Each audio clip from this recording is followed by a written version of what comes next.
The ice throne of Nordvale whispered secrets of centuries past, its crystalline surface reflecting the pale features of Queen Lyra Wintercrest. Her silver hair cascaded like frozen waterfalls over shoulders draped in midnight blue velvet, while frost patterns danced across her skin, a reminder of the ancient magic that coursed through her veins. 300 years of solitude had taught her that warmth was merely an illusion, one that melted away like spring snow. The eternal winter that embraced her kingdom was not a curse, as outsiders claimed, but a shield, one she had crafted with precision and pain. "Your Majesty," Chancellor Aldrich's voice echoed through the vast throne room, his aged frame bowing deeply. "The envoy from the southern realms awaits your audience." Lyra's fingers traced the icy armrest, leaving delicate swirls in their wake. "Another fool seeking to save us from our ways, no doubt. This one is different, my queen. He bears no weapons, no grand entourage. Only books and letters of peace." A mirthless smile graced her lips. "They all speak of peace, Aldrich. Yet peace, to them, means submission." The great doors groaned open, admitting a solitary figure. Julian Thorne walked with quiet confidence, his dark eyes taking in the splendor of the ice palace without the usual fear or awe that visitors displayed. His simple scholar's robes, deep burgundy trimmed with gold, seemed to catch what little warmth remained in the chamber. "Queen Lyra of the eternal frost," he bowed, voice carrying the subtle lilt of the southern realms. "I bring greetings from the Council of Nine. Save your pleasantries, Envoy Thorne.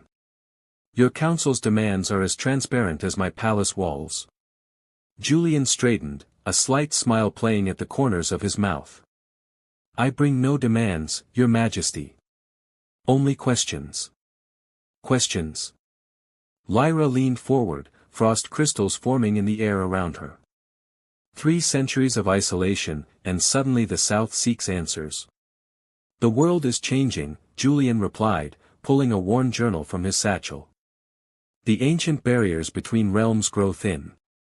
The eternal winter of Nordvale spreads beyond your borders, affecting lands that have never known frost." Chancellor Aldrich stepped forward, his voice sharp. "Are you accusing our queen of?"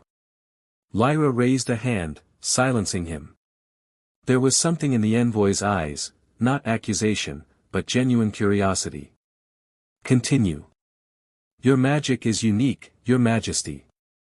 Not simply ice, but time itself seems frozen in your realm. While the rest of the world ages and shifts, Nordvale remains unchanging.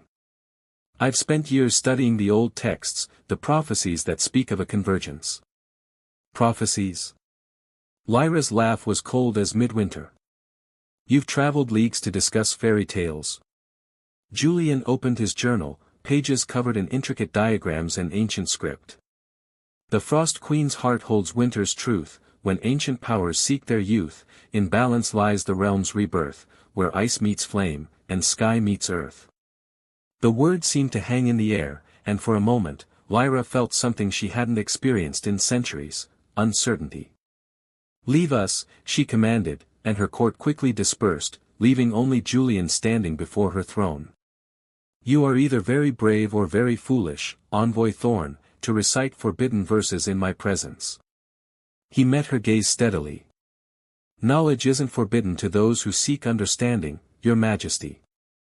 Your isolation isn't protecting your people, it's preserving a moment in time that was never meant to last forever." Lyra stood, ice crackling beneath her feet as she descended the crystalline steps. Up close, she could see the flecks of gold in his eyes, the slight graying at his temples that spoke of nights spent poring over ancient texts.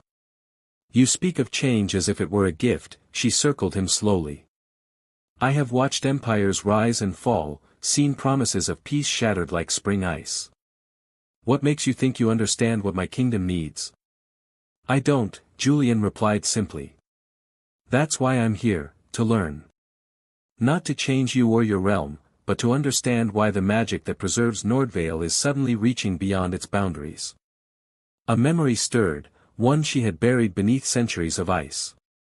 The night she had first felt the power surge through her, when her sister's betrayal had frozen more than just her heart. 2 weeks, Lyra declared, stopping before him. I will grant you 2 weeks to conduct your research, under strict supervision. After that, you will return to your council with this message: Nordvale's sovereignty is not open for negotiation. Julian bowed again, but this time, she caught the slight curve of his lips. Thank you, Your Majesty. Though I suspect 2 weeks will reveal more than either of us anticipate. As he was led away by the palace guards, Lyra returned to her throne, watching frost patterns spread across the floor in his wake. For the first time in centuries, the ice whispered not of solitude, but of change, and somewhere deep within her frozen heart, an ember of curiosity began to glow. Chancellor Aldrich emerged from the shadows. My queen, surely you don't trust. Trust is a luxury I abandoned long ago, old friend, Lyra interrupted, her eyes still fixed on the doorway where Julian had disappeared. But knowledge is power. And I intend to discover exactly what truths this scholar seeks in our eternal winter. As night fell over Nordvale, the aurora borealis painted the sky in sheets of green and purple, their light reflecting off the ice palace's spires. In his assigned chambers, Julian Thorne carefully transcribed the day's observations, adding another piece to a puzzle centuries in the making. And in her private sanctuary, Queen Lyra stood at a window, watching the same lights dance across the horizon, wondering why, for the first time in 300 years, the cold felt just a little less comforting. Dawn in Nordvale painted the ice palace in shades of rose gold, but Julian Thorne's attention was fixed on the ancient text spread before him in the palace library. A week had passed since his arrival, each day revealing new mysteries beneath the kingdom's frozen surface. More riddles, scholar. The voice startled him. Queen Lyra stood in the doorway, her presence making the candles flicker. Today, her gown was the color of Arctic shadows, and her crown seemed to capture the morning light like trapped stars. Your Majesty, Julian straightened, gesturing to the manuscripts. Your historical archives are remarkable. Few kingdoms have preserved their records with such precision. Lyra glided closer, her movements fluid as water beneath ice. When time stands still, preservation becomes second nature. She peered at his notes, written in his precise, flowing script. You've been studying the Great Freeze. The moment that changed Nordvale forever, Julian nodded. Though the accounts differ on what triggered it. Something flickered in Lyra's eyes, pain, perhaps, or memory. History is written by survivors, Scholar Thorne. Truth often lies buried beneath the prettiest lies. Like the truth about Princess Evelyn. The temperature plummeted. Frost crackled across the ancient texts, and Julian quickly moved to protect them from the spreading ice. Who told you that name? Lyra's voice was deadly quiet. No one had to, Julian replied calmly, though his breath misted in the suddenly frigid air. Every account of the Great Freeze mentions the Queen's sister, but her name appears only once, in this. He carefully opened a leather-bound journal, its pages yellowed with age. Private writings of Chancellor Aldrich's predecessor. Lyra snatched the journal, ice spreading from her fingers across its cover. These records were sealed. By your order, yes. But not before someone took great care to preserve them. Julian watched her carefully. The same someone who's been leaving me clues since I arrived. The Queen's composure cracked slightly. Explain. Small things at first, doors unlocked that should have been sealed, manuscripts appearing on my desk that weren't there the night before. Someone in your court wants the truth known, Your Majesty. About Evelyn, about the prophecy, and about why your winter is spreading beyond Nordvale's borders. Lyra turned to the window, her reflection fragmenting across the ice-covered glass. Chancellor Aldrich has served me faithfully for 60 years. He would never. I never mentioned Aldrich, Julian said softly. The silence that followed was heavy as fresh snow. When Lyra finally spoke, her voice carried an edge of weariness he'd never heard before. Walk with me, Scholar Thorne. They traversed the palace corridors in silence, passing guards who bowed deeply to their queen. Julian noticed how the usual frost that followed in Lyra's wake seemed subdued, as if her powers themselves were deep in thought. She led him to a chamber he hadn't seen before, circular, with walls of pure, transparent ice. Within them, frozen perfectly in time, were flowers. Thousands of them, capturing every color imaginable, preserved at the height of their bloom. Evelyn's garden, Lyra said quietly. She loved spring above all seasons. Said it represented hope, renewal. A bitter smile crossed her face. She also loved power. Enough to betray everything we held sacred. Julian stepped closer to the walls, marveling at the preserved blooms. The histories say she attempted a coup. The histories say what I allowed them to say. Lyra pressed her hand against the ice, and for a moment, the flowers seemed to shimmer with life. My sister didn't want my throne. She wanted to destroy it, to break the ancient magics that bound our bloodline to winter itself. She believed she was freeing us. Instead, she nearly doomed us all. The eternal winter was a defense, Julian realized. Not a punishment for the kingdom, but a shield. Without the old magics, without the balance they provided, Nordvale would have torn itself apart. So I did what I had to do. I took the power Evelyn tried to unmake and Her voice caught. I became winter itself. Julian's mind raced, connecting pieces of the puzzle. But now that power is growing beyond your control. The prophecy speaks of a convergence, a time when the barriers between realms thin. What if this isn't just about Nordvale anymore? What if the balance that was broken 3 centuries ago needs to be restored on a greater scale? Before Lyra could respond, hurried footsteps echoed through the chamber. Chancellor Aldrich appeared, his face grave. My queen, forgive the interruption, but there's been an incident. The ice walls along the southern border, they're melting. Lyra's eyes met Julian's, and in them he saw something that chilled him more than any winter, fear. Impossible, she whispered. Unless. Unless what, Your Majesty? Unless Evelyn didn't die that day. Lyra's voice was hollow. Unless, somewhere in the southern realms, my sister's bloodline survived. The implications hung in the air like icicles, beautiful, dangerous, and ready to fall. As Julian watched Lyra struggle with this revelation, he realized that the prophecy had been right. The truth about winter lay in the queen's heart, a heart that, perhaps for the first time in centuries, was beginning to thaw. In the distance, a low rumble echoed through the palace foundations, as if the very earth was awakening from its long freeze. Change was coming to Nordvale, whether its queen was ready or not. And as Julian looked at the preserved flowers of a dead princess's garden, he wondered if some springs were worth the risk of melting. Candlelight flickered across ancient maps spread across Lyra's private study as midnight approached. Julian traced the line of the southern border with his finger, marking the points where the great ice walls had begun to fail.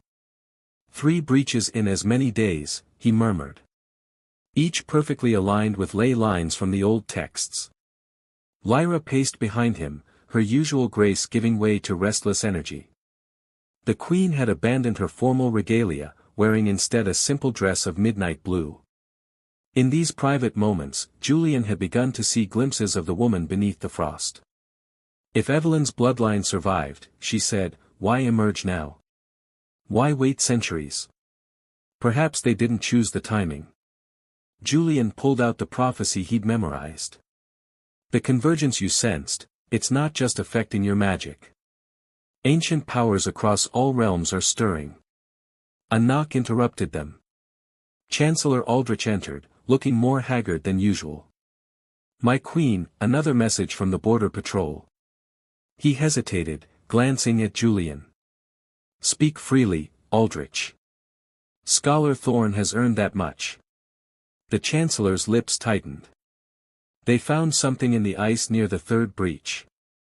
A pendant, bearing the crystal rose of Princess Evelyn's personal seal. Lyra's hands trembled slightly as she took the pendant. Frost immediately covered its surface, but not before Julian glimpsed the intricate design, a rose in full bloom, captured in crystal. It's genuine, Lyra whispered. But that's impossible. I sealed away every trace of her existence. Not every trace, it seems, Julian said gently. Your Majesty, there's something else you should see. He retrieved a document from his satchel, a genealogy chart he'd pieced together from scattered records. 3 months after the Great Freeze, a child was born in the southern city of Thornhaven. The mother's name was listed as Elena Winter. Lyra's eyes widened. Evelyn's favorite alias. The records show the child was given to the Temple of Dawn. From there, the trail grows cold, but the Temple of Dawn has protected secrets for millennia, Aldrich finished, his voice heavy with implication. A sudden gust of wind extinguished half the candles, plunging the study into shadows. Outside, aurora lights danced more vigorously than usual, as if responding to their queen's turbulent emotions. All these years, Lyra sank into a chair, the pendant clutched in her hand. I thought I was protecting Nordvale. But I was just hiding from the truth. My sister's final words, I never understood them until now. What did she say? Julian asked softly. Winter cannot last forever, sister. Spring always returns. Lyra's laugh was bitter. I thought it was a threat. But what if it was a warning instead? Before anyone could respond, the study door burst open. A palace guard stumbled in, blood freezing on his temple. Your Majesty, the vault, they've breached the vault. Lyra was on her feet instantly, power radiating from her in waves of cold. The heart of winter. The guard nodded weakly before collapsing. Julian caught him while Aldrich called for healers. What's the heart of winter? Julian asked, helping lower the injured guard to the floor. The source of Nordvale's eternal frost. Lyra was already moving, her dress transforming into battle armor of crystalline ice. The artifact I used to bind my sister's chaos magic. If it falls into the wrong hands. An explosion rocked the palace foundations. Through the study windows, they watched in horror as a column of golden light erupted from the lower levels, piercing the aurora-lit sky. They're trying to shatter the binding. Lyra's voice was tight with fury and fear. Julian, the prophecy you found, what exactly did it say about the convergence? He recited from memory, when ancient powers seek their youth, in balance lies the realm's rebirth. Youth, Aldrich interrupted, his face pale. My queen, the summer solstice approaches. If someone of Evelyn's bloodline were to combine chaos magic with the heart's power during the convergence, they could reset time itself. Lyra's whisper carried the weight of centuries. Undo the Great Freeze as if it never happened. Julian grabbed her arm as she moved toward the door. You can't face this alone. I've faced everything alone for 300 years, Scholar Thorn. But she didn't pull away from his touch. And look where that solitude has led, he challenged. Your isolation preserved Nordvale, yes, but at what cost? The same powers that let you freeze your heart are killing you, Your Majesty. I've seen it in the old paintings, in the way your reflection fragments more each day. Another explosion shook the palace. In the corridors, they could hear guards mobilizing, shouts of confusion and combat echoing off ice walls. Lyra looked down at their joined hands, his warm fingers against her frozen skin. For the first time, she noticed that no frost spread from her touch to his flesh. How are you doing that? Doing what? Touching winter itself without freezing. Julian's eyes met hers with an intensity that made her ancient heart skip. Because I never saw winter as something to fear or fight. I saw it as something to understand. A third blast rocked the foundation, and this time, the sound of shattering ice filled the air. Aldrich rushed to the window. They're breaking through the lower defenses. Lyra took a deep breath, squeezing Julian's hand once before letting go. Aldrich, evacuate the east wing. Julian. She hesitated. Find everything you can about the convergence. If we survive this night, we'll need answers by dawn. And you? She smiled, and for a moment, he saw past the Ice Queen to the woman who had sacrificed everything to save her kingdom. I'm going to remind these intruders why Nordvale's winter has endured for 3 centuries. As Lyra disappeared down the corridor in a swirl of ice and starlight, Julian exchanged glances with Aldrich. Both men knew that before this night was over, ancient magics would clash, secrets would unravel, and the fate of not just Nordvale, but all realms, would hang in the balance. In the distance, golden light continued to pierce the eternal night, like the first rays of a spring that had waited 300 years to dawn. The vault chambers beneath Nordvale's palace had become a battleground of light and ice. Lyra descended the crystalline stairs, each step leaving crackling frost in her wake. The golden radiance grew stronger, pulsing like a heartbeat against the eternal winter's deep blue glow. "Be careful, my queen," Chancellor Aldrich's voice echoed from behind her. "They've laid traps throughout the lower levels." She turned, surprised to find her old advisor had followed. "I ordered you to oversee the evacuation. And I swore an oath 3 centuries ago to protect the throne." His aged hands gripped a sword of enchanted ice. "Some promises run deeper than orders." A figure emerged from the golden light, a woman wearing robes of the Temple of Dawn, her white gold hair an echo of Evelyn's. "Hello, Aunt." Lyra's breath caught. The resemblance was uncanny. "You have your mother's face, child." "My name is Rosalind." The woman's smile was sharp as icicles. "Though you never cared to know it, did you? Too busy maintaining your perfect frozen world." "Perfect?" Lyra laughed bitterly. "I sacrificed everything to prevent chaos from consuming the realms." "You sacrificed my mother's life." Rosalind's power flared, golden light cutting through sheets of ice. "She tried to free us from winter's chains, and you murdered her for it. Is that what the temple taught you?" Lyra deflected a blast of chaos magic with a shield of frost. "That your mother was a martyr. She tried to destroy the ancient bindings that keep the realms in balance. Her actions would have torn reality apart." In the vault behind Rosalind, the heart of winter pulsed with increasing intensity. The artifact, a crystalline sphere no larger than a fist, housed the pure essence of winter's power. Around it, reality seemed to bend and fragment. "The convergence is nearly complete," Rosalind gestured, and more temple warriors emerged from the shadows. "When it peaks, I'll use the heart to undo your great crime. Time itself will reset. You'll doom us all." Aldrich stepped forward, his sword raised. "The balance cannot." Golden light pierced his chest. The Chancellor's eyes widened in surprise as he fell, his blade shattering on the icy floor. "Aldrich!" Lyra caught him, watching frost creep across his cooling skin. "No, old friend. Not you too." "My queen," he whispered, "forgive an old man's final confession. I helped Evelyn hide her child. Thought the temple could teach her balance." His last breath fogged in the frozen air, then stilled. Rage and grief crystallized in Lyra's heart. She rose, power cascading from her in waves that made even Rosalind step back. "You dare speak of balance while dealing death? Your mother's chaos destroyed everything she touched. I had to stop her. Had to preserve what remained. Had to become a monster, you mean?" Rosalind's warriors encircled them. "Look at yourself, Aunt. You're not even human anymore. Just winter given form, prolonging a moment that should have ended centuries ago." "She's right about one thing." Julian's voice cut through the tension as he emerged from a side passage, carrying an ancient tome. "You're not human anymore, Your Majesty. But neither was your sister by the end." Rosalind spun toward him. "Who are you to speak of such things?" "Someone who's spent years studying the convergence."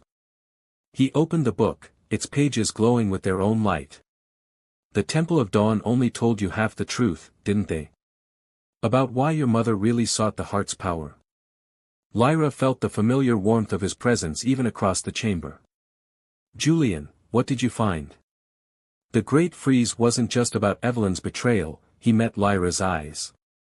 It was about preventing the last convergence. When the barriers between realms thin, chaos magic grows exponentially. Your sister wasn't trying to destroy the bindings, she was trying to absorb them.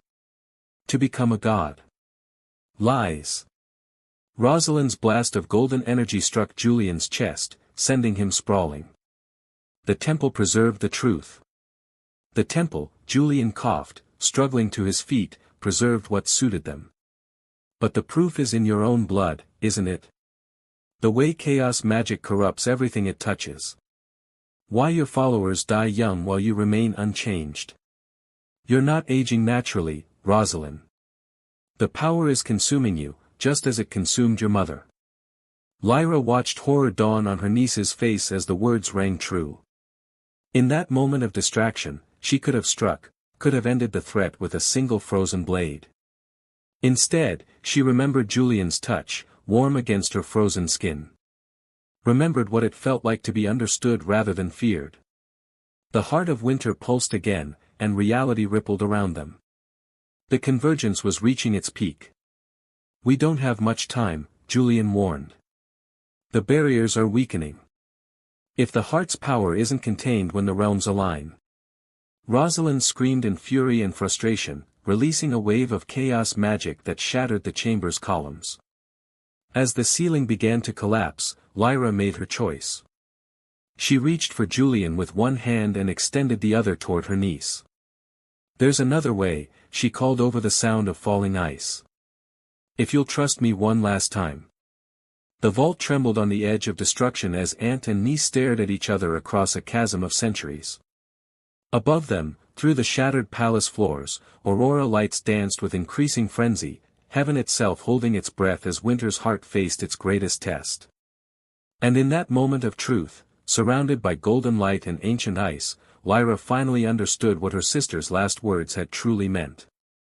Spring returns not through force or fear, but through the courage to let go of winter's grip.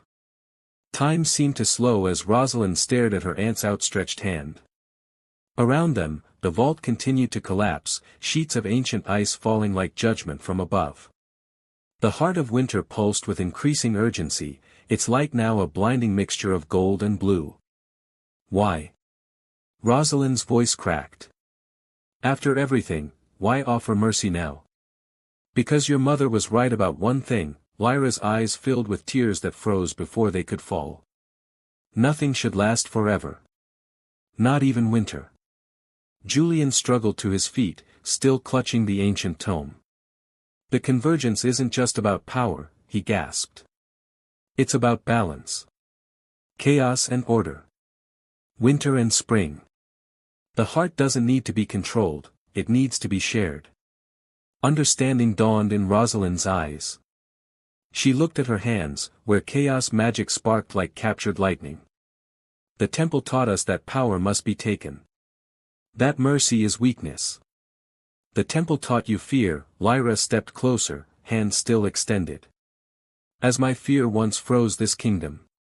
Help me end this cycle, niece. Help me keep my last promise to your mother. The heart's pulse reached a crescendo.